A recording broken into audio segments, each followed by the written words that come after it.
Hello. I am. No one's here. I'm talking to the camera. I'll just wait for a moment and see if anybody joins me since I didn't announce this live at all. Maybe I'll put it over on Instagram too.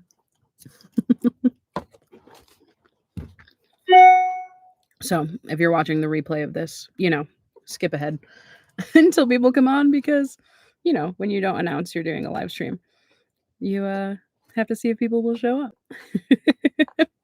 In the meantime, I'm going to maybe eat a little Panda Express. Because generally, I don't cook when I'm camping very often because that's a lot of work and I don't want to.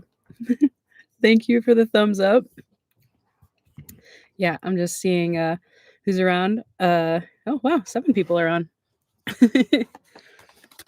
Hello, everyone. Kind of hanging for a moment, doing the camping thing. Cool Whip. Ah, there she is. Cool Whip's hanging too. Denver's in his crate eating his his Kong, and then they're gonna switch because there's just not a lot of space in here, and having them both out at once is a lot. So please don't call it Frisco. Hi. Yeah, feel free to drop any questions you have in the chat or whatever.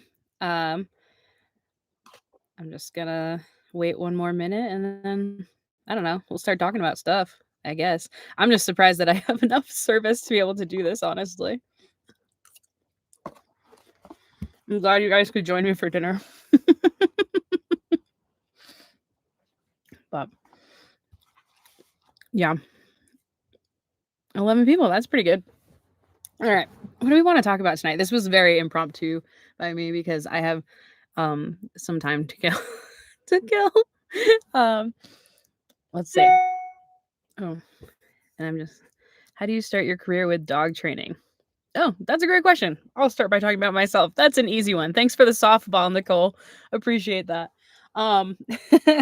So basically, I was in my undergrad for business and entrepreneurship, and I realized 2 years into my college degree that I had zero interest in being a business person. Uh, but I was already like slated to graduate early, so I figured I would finish my business degree, and I was like, all right, the ship has sailed on training, like working around animals, or so I thought at that age. I should also point out I had a really life-changing experience when it was either 19 or 20. After my sophomore year of college, I went down to Florida, to Yulee, Florida, where there is a conservation center. It was a nonprofit it was privately owned at the time. I think it's a nonprofit now, White Oak Conservation Center. And that's where I was introduced to clicker training. So I was introduced to people who were able to get a cheetah to stick their tail out of the bars so that they could have a consent-based blood draw. Using positive reinforcement training. Same thing with like getting a rhinoceros to put their foot on a pedestal to get a manicure because they didn't walk around enough to dull their nails enough. So I was introduced to clicker training there. But I thought that the ship had sailed as far as dog training or just general animal stuff had. For me, like at 19, I thought I was not going to be able to do this, which is really funny now. But so anyways, I finished up my undergraduate degree and I decided to go to a master's in public administration because I thought, okay, if I'm not going to be able to work directly with animals, what can I do to be around people that are working with animals? And so I thought I would work on a nonprofit that had something to do with animals. So I was able to finish that degree. But while I was doing that, I ended up a friend of mine named Dodie, she lives in Texas now. She was raising a dog for Fidelco Guide Dog Foundation, and she was a puppy raiser.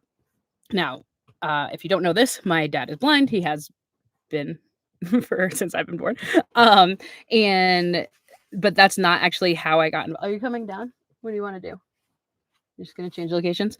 That's not how I got involved in Fidelco, actually. It was through puppy raising. So I went and started volunteering there, working with the puppies every Saturday for 6 months or so, where I went from walking the dogs to helping to run the classes. And when I only had half a year left in my master's, they posted for an apprentice position, and I interviewed and I got the job. So my first half year, um, like first 4 months that I started with my first string of dogs, I was also finishing my master's, which was I do not recommend. I would never be able to do that now, but I was 22 at the time, so it worked out all right.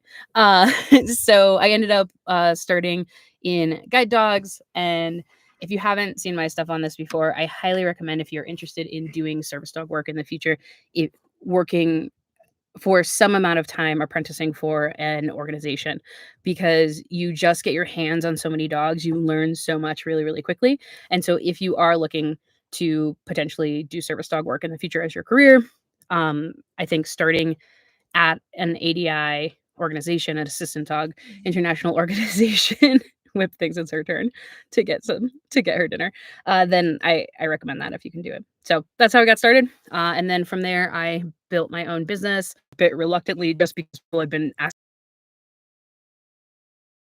my skills in that area. I did some things in types of service dogs that I hadn't trained before, and yeah, there's history on that one, I guess. Um, it really it varies so much.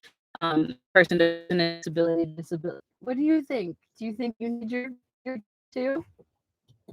All right, well, I'll have to pause for a moment so that I can get Whip her dinner. Can people still wanna put in the comments if you hold on? I'm just gonna turn her crate, feed her.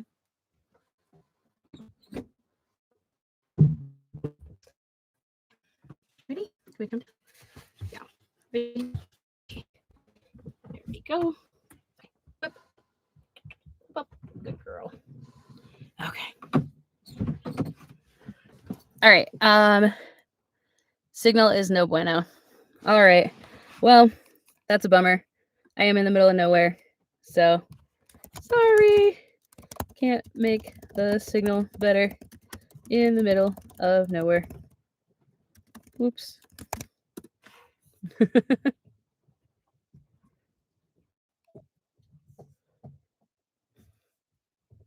I'm back. Okay, now you're good. That's great. All right. Well, I put Whip in her crate with her Kong because she was starving. Um, okay, so back to knowing if you need a service dog. So really, you want to think about what a service dog can do for you, like what you imagine that the service dog is going to be able to do, and that requires some research on your part. And then you want to weigh that against. I haven't moved. You want to weigh that against how much work